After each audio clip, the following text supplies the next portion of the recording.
یہی قرآن کا پیغام ہے، یہی آج کی محفل کا پیغام ہے، اور یہی قرآن کریم کا پیغام ہے کہ امت آج فرقوں کے اندر تقسیم ہو چکی ہے، امت آج نفرتوں میں تقسیم ہو چکی ہے۔ اس امت کو نفرتوں کے انبار سے بچائیے۔ خدا را آج ہمارے مسلمانوں کے اندر نہ جانے کتنی کتنی تقسیمیں بن چکی ہیں۔ میں ہاتھ جوڑ کے آپ سب سے عرض کروں گا کہ اس گاؤں کو پرامن رہنے دیجیے۔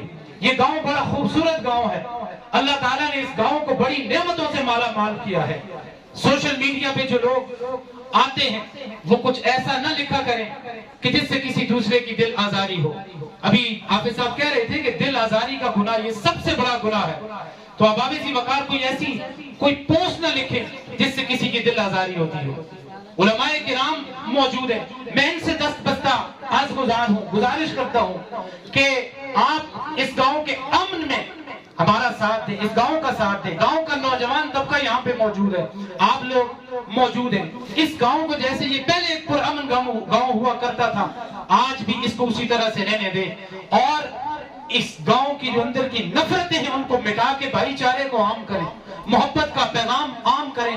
رسول پاک صلی اللہ علیہ وسلم لوگوں کو جوڑنے کے لیے آئے تھے، توڑنے کے لیے۔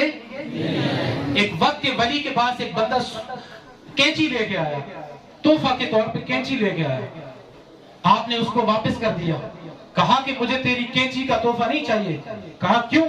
کہا ہم سوئی والے ہیں، کینچی والے نہیں ہیں۔ بآواز بلند کہہ دیجئے۔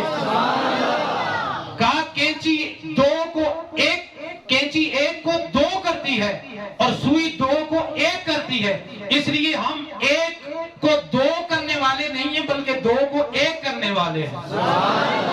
اس لیے اب آویزی وقار یہی محبت کا پیغام عام کیجئے اور اس پیغام کو عام کرتے جائیے۔ اللہ تعالی ہم سب کا حامی و ناصر